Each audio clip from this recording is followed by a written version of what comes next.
Are you ready for some folklore? Yeah. Yeah? Okay, let's do it then.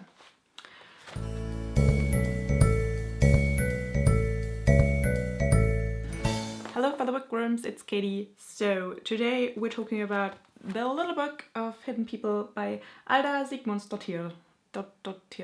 She's Icelandic. I hope I didn't butcher her name, but if I did, I am so sorry.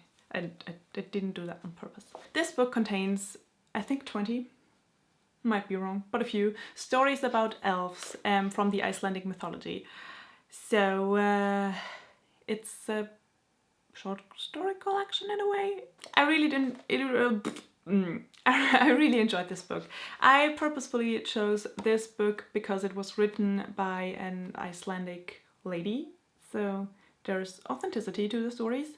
Also, there are two prefaces in the beginning, and I did enjoy to read them a lot. Also, there are additional notes to every story explaining, you know, cultural backgrounds and, you know, the setting and just, you know, giving background information for, you know, people who are not from Iceland, so we can understand the stories and read them and enjoy them as well. Especially the additional notes at the end of all of the stories really give important information to the stories and give context to the stories into the Icelandic culture. So I would recommend this book for people who are genuinely interested in Icelandic folklore.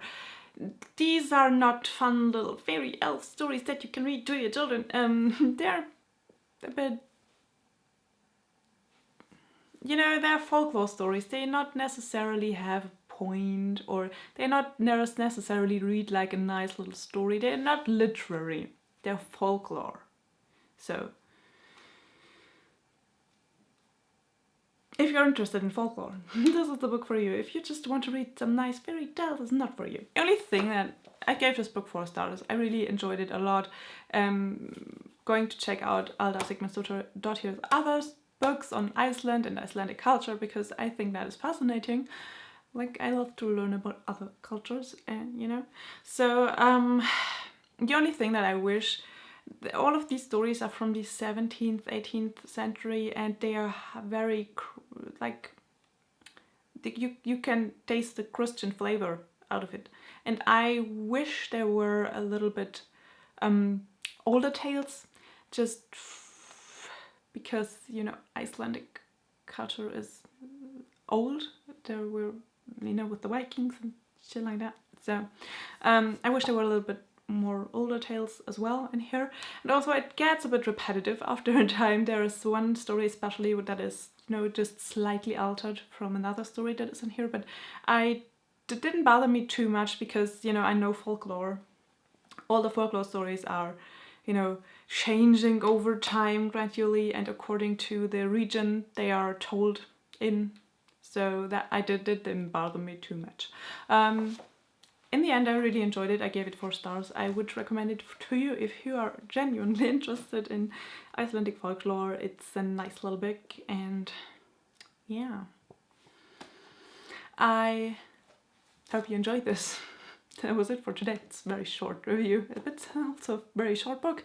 I hope you enjoyed this video. I hope you reading something great. Hey, tell me about another folklore book of a different country, not Germany, because that's where I live. I don't want to read about that. I want to read about other countries or other cultures. So tell me, maybe you can recommend to me a folklore book, or book about folklore from wherever you live, and that would be great.